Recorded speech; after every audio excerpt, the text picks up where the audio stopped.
Hello, and welcome to Ask a Deer Processor.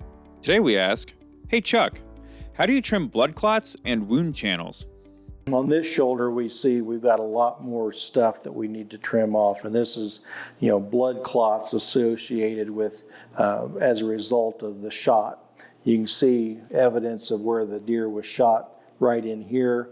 Ideally, this would not go on your cutting table. Ideally, this would have been trimmed off before the piece of meat even went on the table.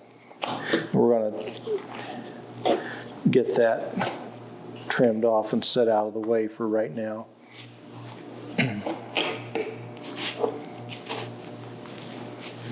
And we're going to, if we disassemble this shoulder by kind of peeling back the layers, it'll be easier for us to remove any of the blood clots. So I've got pretty much all the muscle off in this layer. Now I'm going to try to go ahead and start teasing this. You can see that this is pretty much just kind of pulling away with very little effort on my part, cutting. Removing all this, the blood clot stuff from the carcass, or from my shoulder here. The reason that we take out the blood clots, one is it's not very visually appealing. Yes, blood is protein. There's blood proteins that has nutritional value, but mainly you're just not used to eating blood like this.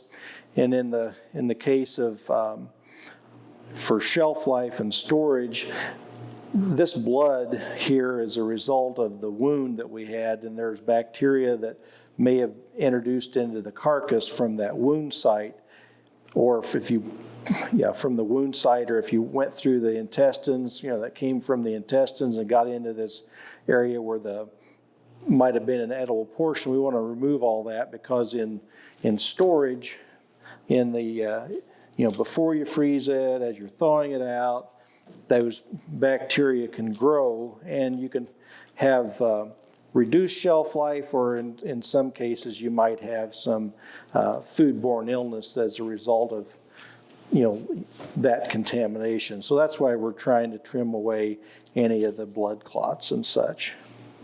With archery, the broadhead that you use, most of the time they pass through intact. If we were doing a gun that was harvested with a firearm, particularly a rifle, those bullets may have a tendency to fragment. So wherever you see an entry wound or tissue where the bullet had passed through, you want to be very careful about trimming that and seeing if there's any pieces of lead or copper from your bullet, because you don't want to have that in your meat. It's a food safety risk. Somebody goes to eat that and they bite down hard, it could break a tooth, or if it's lead and go into their body system, you don't want that. So you want to be kind of cautious about trimming around the wound sites, especially on the firearm deer. And I'm going to trim out that wound site. Like I said, been better if this had been trimmed off and never hit the table. Keep that on the carcass or go directly to your scrap bucket that's not going to be used for food. And then we're going to go ahead and try to clean up this piece of meat here by removing the blood clots.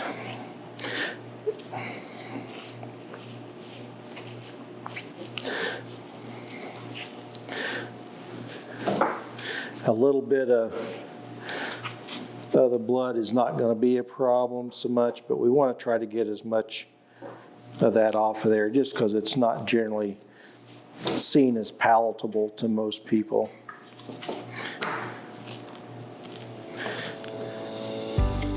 Thanks again to Riverbend Wild Game and Sausage Company. You can learn more about Illinois Learn to Hunt at learntohuntil.com.